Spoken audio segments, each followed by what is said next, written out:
Bienvenue dans Fragment, l'histoire racontée par ceux qui la vivent. Vous avez beaucoup apprécié l'épisode 1 consacré au capitaine Marbeau et à sa jument Lisette. J'ai eu énormément de retours positifs et ça fait très plaisir. Pour cet épisode 2, toujours en mode décontracté, j'ai décidé de vous gâter là aussi parce que l'histoire que je vais vous raconter, mes amis, c'est fou. Ce sont les aventures rocambolesques de l'une des plus grandes figures de l'Empire, le général Antoine Lassalle. Et je préfère vous prévenir ouvertement, vous êtes pas prêts. Si tu veux, quand tu lis ça, t'as un peu l'impression d'être passé à côté de ta vie, quoi. D'être une grosse merde, oui, on peut le dire. Lassalle, c'est l'incarnation absolue du hussard napoléonien. C'est l'enfant terrible de la cavalerie. C'est lui qui a donné toute sa réputation aux hussards et a même littéralement posé les bases du comportement très sulfureux de ce corps d'armée. C'est pas des blagues. Il est difficile de résumer au mieux un personnage si contrasté, si bien élevé, mais aux manières si déplorables, si brave au combat et si débauché en dehors. Mais je vais essayer de le faire au mieux, comme toujours à partir de témoignages d'époque, et j'ai trouvé quelques belles pépites, c'est énorme. Antoine Lassalle, vu par ceux qui l'ont connu. C'est parti. Le partenaire de cette vidéo, et c'est un partenaire très impliqué puisque c'est littéralement lui qui m'a réclamé cet épisode sur Lassalle, c'est évidemment la boutique Napoléon. C'est des gens de goût, la boutique Napoléon bien sûr, et puis je vous invite à nouveau à y faire un tour, c'est à Paris, c'est près du Palais Royal, et vous y trouverez tout ce qu'un amoureux d'histoire peut rêver, des statuettes, des bustes, des répliques de sabres, d'armes d'époque, des livres, des bâtons de maréchaux, j'en passe. Mon aigle impérial aussi, elle vient de là. Allez-y vraiment, c'est top, et surtout vous serez hyper bien accueillis, et vous rencontrerez sûrement d'autres passionnés. Aujourd'hui je vous propose en particulier un article hyper stylé, franchement si vous avez ça, c'est que vous êtes l'élite de la nation, ce sont les drapeaux du 1er régiment de grenadiers de la garde impériale, copie conforme, taille réelle, en soie, entièrement cousu et brodé à la main. Rendez-vous en boutique ou sur leur site napoleonsouvenir.com, je vous mets le lien en description, et avec le code LAN20, vous aurez 20% de réduction sur les drapeaux. Faites-vous plaisir, mes chers grognards. Et les 20%, ça marche aussi pour toute commande supérieure à 100 €. Alors on commence, Lassalle, on pourra en retenir des exploits militaires, je vais vous les citer, mais aussi des bons mots et des frasques qui n'ont rien à voir avec le champ de bataille, et ça aussi je vais vous en parler. Je vais donc piocher par-ci par-là dans ce que j'ai trouvé, et je vais tâcher de vous retranscrire tout ça de la manière la plus brute et la plus fidèle, la plus pure possible. Mais avant ça, en hommage au premier épisode sur Marbeau, voyons ce que le capitaine Marbeau justement nous dit de Lassalle, car je trouve qu'il en dresse un bon portrait en quelques lignes. Le général Lassalle, tué à Wagram, fut vivement regretté par l'empereur ainsi que par l'armée. C'était l'officier de cavalerie légère qui entendait le mieux la guerre des avant-postes et possédait le coup d'œil le plus sûr. Il explorait en un instant toute une contrée, en se trompant rarement. Aussi, les rapports qu'il faisait sur la position de l'ennemi étaient-ils clairs et précis. Lassalle était un bel homme, spirituel, mais qui, quoique instruit et bien élevé, avait adopté le genre de se poser en sacripant. On le voyait toujours buvant, jurant, chantant à tue-tête, brisant tout et dominé par la passion du jeu. Il était excellent cavalier et d'une bravoure poussée jusqu'à la témérité. Là on saisit bien justement le côté contrasté du personnage, c'est ce qui nous intéresse. Parlons maintenant de ses aventures, de ses frasques comme de ses exploits militaires. La première fois où Lassalle se distingue par sa répartie comme par sa bravoure, c'est lors de la première campagne d'Italie en 1796. Il est fait prisonnier par les Autrichiens et pour la suite, je laisse la parole à Émile-Auguste Béguin qui est un médecin militaire qui a connu Lassalle et un historien originaire de Metz, tout comme Lassalle. À la fin du mois de juillet 1796, Lassalle, enfermé dans Brescia, fut pris par le corps d'armée de Kasdanovic et conduit au quartier général de Wurmser. Interrogé par le vieux maréchal autrichien sur l'âge que pouvait avoir Bonaparte, dont la réputation était devenue tout à coup si éclatante, « L'âge qu'avait Scipion lorsqu'il vainquit Hannibal », répondit le jeune officier avec une noble fierté qui plut à Wurmser. Flatté de se voir comparé indirectement au général carthaginois, il fit à son prisonnier le plus aimable accueil et le renvoya peu après sur parole. C'est ici qu'on voit toute la culture classique de Lassalle qui n'était pas qu'un gros sabreur bourrin, on retrouve ça chez Murat également. On le retrouve ensuite à la bataille de Rivoli, après la victoire, les Autrichiens sont en fuite, mais Lassalle, qui commande le 22e chasseur, souhaite les poursuivre malgré la dangerosité du terrain qui est très escarpé, très dangereux. Je laisse la parole encore une fois à Marbeau. Les Autrichiens, ayant été battus par l'infanterie française, s'éloignèrent du champ de bataille par toutes les issues. Une de leurs colonnes espérait s'échapper en gagnant la vallée à travers les rochers, mais Lassalle la suit avec 2 escadrons dans ce passage difficile. En vain, on lui représente qu'il est impossible d'engager de la cavalerie sur un terrain aussi dangereux. Il s'élance au galop, dans la descente, ses hussards le suivent. L'ennemi, étonné, précipite sa retraite. Lassalle le joint et lui fait plusieurs milliers de prisonniers sous les yeux du général Bonaparte et de l'armée qui, du haut des monts voisins, admirait un tel courage. À compter de ce jour, Lassalle fut en très grande faveur auprès de Bonaparte qu'il avança promptement et l'emmena avec lui en Égypte où il le fit colonel. D'ailleurs, de retour de sa poursuite, La Salle se présente épuisé face à Bonaparte et il lui remet un nombre incalculable de drapeaux pris à l'ennemi, ce à quoi Bonaparte lui lance, admiratif, « Couche-toi dessus La Salle, tu l'as bien mérité ».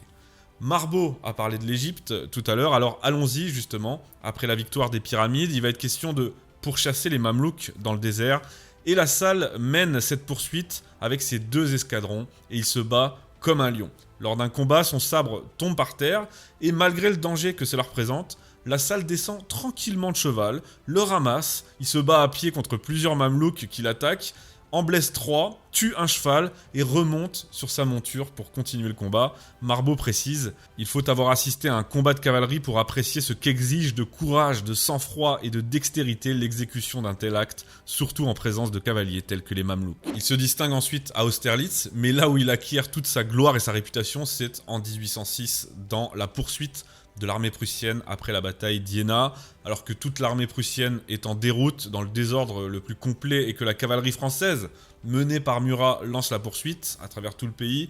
La Salle capture avec ses 2 régiments de hussards, qu'on surnomme la Brigade Infernale, hyper stylé. Il capture les gendarmes de la garde du roi, puis le prince Hohenlohe, et enfin, le 29 octobre 1806, il se présente devant la place forte de Stettin. Ce nom vous dit peut-être quelque chose, c'est normal. Alors là, j'ai pas trouvé de témoignage écrit, donc je vais devoir vous le raconter. La Salle se pointe avec 500 hommes, seulement 500 hussards, devant cette forteresse qui est défendue par 10 000 Prussiens. Et pourtant, il va décider de la jouer au bluff. Il place ses hommes à 1 lieue de la ville, sur un plateau, afin qu'on ne puisse pas estimer ses forces. Et sur la crête, il fait circuler son seul et unique caisson d'artillerie pendant des heures. Voilà, comme ça passe, ça passe. Pourquoi ? Pour faire croire à l'ennemi qu'il possède une artillerie nombreuse et qu'il est en train de la mettre en place. En réalité, que dalle, il a un seul canon. Mais après ça, il vient frapper aux portes de la ville et il demande tranquillement sa reddition, ce que le chef de la place accepte parce qu'il croit à une armée française nombreuse. Quand il sort avec sa garnison, il se rend compte qu'il vient de se rendre, lui et ses 10 000 hommes, je le répète, à une poignée de hussards qui ne disposaient que d'un seul canon. Alors, ces hommes tentent bien de se révolter, mais ils sont vite neutralisés et la place forte de Stettin est prise sans même tirer un coup de feu.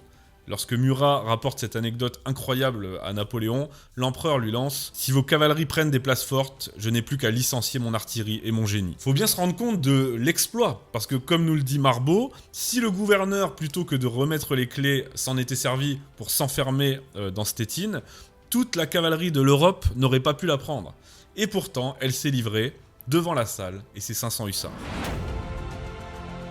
Après cet exploit, une autre anecdote qui cette fois va vous montrer le caractère de La Salle, mais aussi son sens de l'honneur et de la discipline. Ça se passe contre les Russes, en Pologne, et le sous-lieutenant Kureli nous rapporte cet événement. Vers 2h après-midi, on ordonna l'attaque. Notre ligne de cavalerie avait sa droite appuyée au bois. La brigade La Salle formait l'extrême gauche et devait charger sur l'artillerie russe. À peine cette brigade eut-elle fait 20 pas en avant pour charger qu'on entendit crier « Halte ! Halte !» Et ce cri fut répété sur toute la ligne.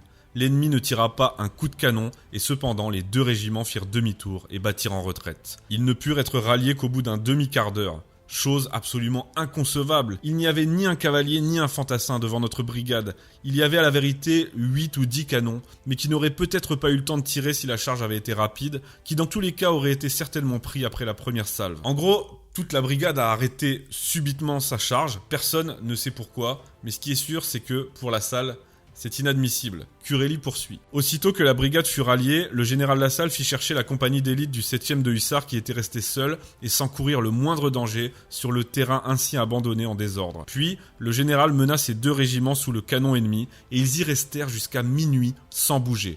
Pour donner une idée de la perte que fit cette brigade par le feu du canon en punition de son mouvement rétrograde, il me suffira de dire que le général, qui se tenait en tête, eut 2 chevaux tués sous lui. Des hommes et des chevaux tombaient à tout moment, personne ne bougea, et l'on n'entendit pas même un murmure. Non seulement il les punit en les exposant au feu ennemi pendant 2 heures, et ça a causé 10 morts, et 11 officiers blessés, le truc. Mais en plus, il se met lui-même devant, et il a 2 chevaux tués sous lui. Alors c'est une punition sévère certes, mais il en a lui aussi assumé les conséquences. Quelques anecdotes maintenant sur la relation entre la salle et l'empereur que je trouve très drôle et que j'aime beaucoup parce que c'est simple, Napoléon lui passe absolument tout. Marbot nous dit « Napoléon le gâtait à un point vraiment incroyable, riant de toutes ses freudaines et ne lui laissant jamais payer ses dettes. » La meilleure anecdote nous est rapportée par Marbot justement. En 1803, la salle devait se marier. Et pour l'aider, Napoléon lui avait fait donner 200 000 francs. Je laisse la parole à Marbot pour la suite. 8 jours après, donc Napoléon, le rencontre aux Tuileries et lui demande « À quand la noce ?»« Elle aura lieu, sire, quand j'aurai de quoi acheter la corbeille et les meubles. »« Comment ? Mais je t'ai donné 200 000 francs la semaine dernière. Qu'en as-tu fait ? » ?»« J'en ai employé la moitié à payer mes dettes et j'ai perdu le reste au jeu. » Un pareil aveu aurait brisé la carrière de tout autre général. Il fit sourire l'empereur, qui, se bornant à tirer assez fortement la moustache de la salle, ordonna au maréchal Duroc de lui donner encore 200 000 francs. Ça en dit long. Une autre anecdote qui nous vient d'Émile Auguste Béguin, vous savez, le médecin militaire de Metz que j'ai cité tout à l'heure. Il nous rapporte qu'à Niort, la salle a fait interrompre une pièce de théâtre totalement gratuitement. Il est rentré, il a appelé à lui ses hussards qui participaient à la pièce, mais qu'il a également fait scandale en frappant le préfet avec sa cravache. Béguin nous dit « Dans un bal donné à la préfecture de cette ville, la salle eut une querelle avec le préfet qui trouvait avec raison fort inconvenant qu'un chef de corps se fût permis de se présenter les éperons aux pieds, la cravache à la main. La salle s'échauffe et s'oublie au point de frapper le préfet avec sa cravache. Ce dernier part aussitôt pour Paris, se plaint au ministre, à l'empereur, mais Napoléon, ayant appris que la salle était le coupable, ne donna aucune suite à cette affaire. » Je trouve ça génial. Juste une petite parenthèse, si vous appréciez cet épisode et que vous voulez soutenir mon travail, n'oubliez pas de vous abonner à cette chaîne. Par avance, merci beaucoup. On continue. Dernier petit dialogue amusant entre les deux hommes rapporté par Denis-Charles Parquin du 20e régiment de chasseurs à cheval. Ça se passe en mai 1807. C'est ce même général Lassalle qui fit une réponse fort drôle à l'empereur lorsque Sa Majesté passa, le 5 juillet, la revue de toute la cavalerie. L'empereur, dans cette revue, avait été très généreux pour les avancements et les décorations. Le général, pourtant, ne paraissait pas satisfait. « Qu'avez-vous donc ?» lui dit l'empereur. « Vous ne paraissez pas content. »« Je suis heureux de vos bontés, sire. Mais je ne suis pas encore satisfait. J'espérais que votre majesté aurait jeté les yeux sur moi pour commander le premier régiment du monde. En un mot, j'espérais remplacer le général Dallmann, colonel de vos guides. » L'empereur répondit « Quand le général Lassalle ne jurera plus et ne fumera plus, non seulement je le mettrai à la tête d'un régiment de cavalerie de ma garde, mais je le ferai un de mes chambellans. » Le général Lassalle s'inclina et dit à l'empereur « Sire, puisque j'ai toutes les qualités d'un marin, je demande à votre majesté le commandement d'une frégate. »« Non pas, ce ne serait pas à mon compte, reprit l'empereur. Vous commanderez les 20 régiments de cavalerie en l'absence du prince Murat. » Terminons en beauté maintenant avec ces frasques de hussards. On revient pendant la première campagne d'Italie. Il est à Vivence et il entretient une relation avec la marquise de Sally. Les Autrichiens prennent la ville, ce qui fait qu'il ne peut plus aller la voir. Et ça, c'est un problème. Mais qu'à cela ne tienne, il monte un commando de 12 hommes pour aller la retrouver à travers les lignes ennemies. Et il revient même en rapportant des informations capitales sur les Autrichiens et leur position, ce qui fait que Bonaparte, non seulement lui pardonne, mais il le fait chef d'escadron. Toujours en Italie, celle-là je l'adore, une certaine Madame Cesarini donne une fête sans l'avoir invitée, vu qu'elle méprisait les Français à part quelques hauts gradés, ce que la salle prend très mal. Franchement, s'il y a une fête et qu'on l'invite pas, il y a un problème. Je laisse la parole à son meilleur ami, Paul Thiébaut. Bref, rentrant la nuit venue de je ne sais quelle course ou expédition, il voit l'hôtel de Madame Cesarini entièrement éclairé. Incapable d'y résister, il fait arrêter son escadron et, couvert de poussière, sans descendre de cheval, entre dans le vestibule.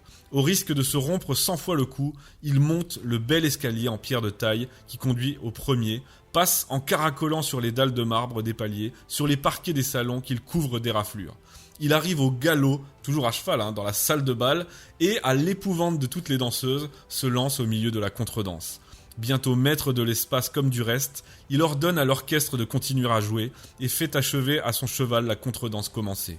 Puis, après s'être servi du punch, avoir fait avaler les limonades et des gâteaux à son cheval, après l'avoir fait regarder par la fenêtre pour se montrer à ses hussards, après l'avoir obligé à saluer la maîtresse de séant et toute la compagnie, il part sans avoir mis pied à terre. Et, malgré tout ce que l'on peut observer et crier, il descend comme il l'a monté cet escalier de pierre et de marbre et rejoint ses hussards qui l'idolâtraient et le reçoivent en l'acclamant. Fantastique. Lassalle adorait faire la fête, et quand il la faisait pas à moitié. Hein. C'était un gros buveur, et il avait d'ailleurs, quand il était en Espagne, monté une sorte de club dont le doux nom était la Société des Altérés. La règle de ce club était simple, il était interdit de dire qu'on avait plus soif. Hein. C'est un peu comme le Fight Club, mais version gros pochard, quoi. Thiébaut, son ami, nous raconte ceci à propos de cette société qu'il a fondée alors qu'il était à Salamanque. Je ne sais plus combien d'enragés la composaient, mais ce qu'il y a de certain, c'est que, en moins d'un mois, ils eurent bu tout ce qui existait de vin étranger à Salamanque. Un soir qu'il m'avait fait le dénombrement des bouteilles vides. « Mais, lui dis-je, tu veux donc te tuer ?»« Mon ami, me répondit-il. Tout hussard qui n'est pas mort à 30 ans est un Jean foutre, et je m'arrange pour ne pas passer ce terme. » Voilà d'où viendrait cette fameuse devise de Lassalle qui le caractérise tant. Partout où Lassalle passait, il organisait des dîners, des fêtes dont il faisait profiter ses hommes. Les fêtes de Lassalle étaient souvent signalées par une serviette pendue au bout d'un bâton qu'on fixait à son balcon, et ces fêtes ne se terminaient que rarement dans la délicatesse. Hein. C'est pas pour rien que les Espagnols le surnommaient El Picaro, c'est-à-dire la canaille, ce qui lui va plutôt bien, hein, il faut le dire. En d'autres termes, il bousillait tout, hein, on ne peut pas le dire autrement. Je vous lis ce que nous rapporte le lieutenant Victor Dupuis, qui servait dans le 7e hussard. On est alors en Pologne, en août 1807. Le colonel fit prévenir le général Lassalle qui se rendit à notre banquet. Connaissant les habitudes de notre valeureux général et étant un des commissaires, je prévins l'aubergiste chargé du repas de ne laisser aucun meuble dans la chambre où nous devions dîner, d'en enlever les bouteilles vides, les assiettes sales à mesure qu'on les remplacerait, et de ne laisser enfin que le moins possible à briser. La précaution fut bonne, car à la fin du dîner, après de nombreux toasts et forces libations de champagne, le général Lassalle porta la santé du colonel Jacquinot. « Après cette santé, dit-il, on n'en porte plus d'autres. » Et il lança avec force son verre dans une glace qui se trouvait près de lui.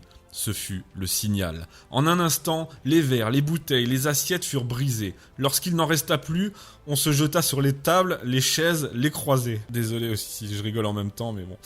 Tout enfin fut mis en pièces et le brisement ne cessa que lorsqu'il n'y eut plus rien d'entier dans l'appartement. C'était une mode assez extravagante que les généraux avaient établie. Elle fut généralement adoptée par les régiments de sa division. Mais ensuite arrivait le quart d'heure de Rabelais. Il fallait payer le dégât. Il s'éleva pour nous à 300 ou 400 francs. La somme eût été bien plus forte sans les précautions préservatrices que j'avais prises. Mémorable. Lassalle aimait la guerre, il aimait les femmes, il aimait les fêtes, la boisson, mais il aimait aussi se battre. En duel notamment, et au sabre, il était redoutable. Vraiment malheur à qui aurait osé l'affronter. Et ce fut le cas de ce pauvre bougre dont je vais vous parler. Voyez ce que nous rapporte son ami Thiébaut. Un capitaine du génie avait à Salamanque une très jolie maîtresse. Ce démon de Lassalle qui chaque jour écrivait une lettre d'amour à sa femme, mais qui chaque jour lui faisait des infidélités, dépista cette jeune Espagnole, pénétra chez elle, je ne sais comment, ni à quelle heure, et profita tant soit peu en pandour d'un moment de surprise et de frayeur. L'amant, outré du fait, furieux du moyen, exaspéré des indiscrétions qui devenaient un tort de plus vis-à-vis de tous deux, se déclara insulté. Il en résulta un duel au sabre, arme à laquelle Lassalle, si fort et si souple, était l'homme du monde le plus terrible. Il ne restait donc de salut pour ce capitaine que dans la générosité de son adversaire. Elle n'était pas douteuse, mais il n'était pas douteux non plus qu'il ne la fît servir à quelque folie. En effet, ayant jugé de suite la disproportion des forces, Lassalle s'abstint de toute attaque et se borna à parer, mais s'attacha à le faire avec tant de vigueur que le poignet du pauvre ingénieur en était brisé. Et dans les instants où le malheureux se remettait d'une si rude fatigue, mon Lassalle faisait une volte autour de lui, au milieu de 1000 plaisanteries, singeries et grimaces, jouant avec la mort comme avec l'amour. Il lui campait d'un coup de plat de sabre sur le derrière et partait d'un éclat de rire. 10 fois ce manège fut recommencé, et quelle que fût la rage de ce malheureux officier, il finit par être exténué. Lorsque ce fut évident qu'il n'en pouvait plus, Lassalle, mettant fin au combat, lui dit « Si vous m'aviez mieux connu, vous auriez attaché moins d'importance au fait qui vous a blessé. Et si je vous avais mieux connu, je me serais abstenu d'aller sur vos brisées. Recevez cette déclaration et terminons ce combat trop inégal, mais qui n'en a que mieux révélé à quel point vous êtes un homme d'honneur. » Classe quand même. Taquin, mais classe. L'épisode commence à être long, donc je terminerai par la fin de Lassalle et aussi par l'état d'esprit qui était le sien et qui, malgré ses excès, était finalement très réfléchi. Ça se passe lors d'une discussion avec Roderer qui rencontre le général Lassalle à Burgos en 1809. La Salle explique qu'il va partir je ne sais où et il refuse d'avoir une escorte parce que les routes grouillent de brigands espagnols, mais lui s'en fout. Roderer s'étonne de son manque de prudence et il essaye de lui faire comprendre qu'il faudrait qu'il fasse attention, que sa vie est précieuse, etc. Ce à quoi La Salle répond « Moi, j'ai assez vécu à présent. Pourquoi veut-on vivre? Pour se faire honneur, pour faire son chemin, sa fortune. Eh bien, j'ai 33 ans, je suis général de division et l'empereur m'a donné 50 000 livres de rente. » Roderer insiste, il lui dit que sa carrière n'est pas finie et que maintenant il peut juste jouir de tout ça. Mais La Salle reste impassible. Non, point du tout. On jouit en acquérant tout ça. On jouit en faisant la guerre. C'est déjà un plaisir assez grand que celui de faire la guerre. On est dans le bruit, dans la fumée, dans le mouvement. Et puis, quand on s'est fait un nom, eh bien, on a joui du plaisir de le faire. Quand on a fait sa fortune, on est sûr que sa femme, ses enfants ne manqueront de rien. Tout cela est assez.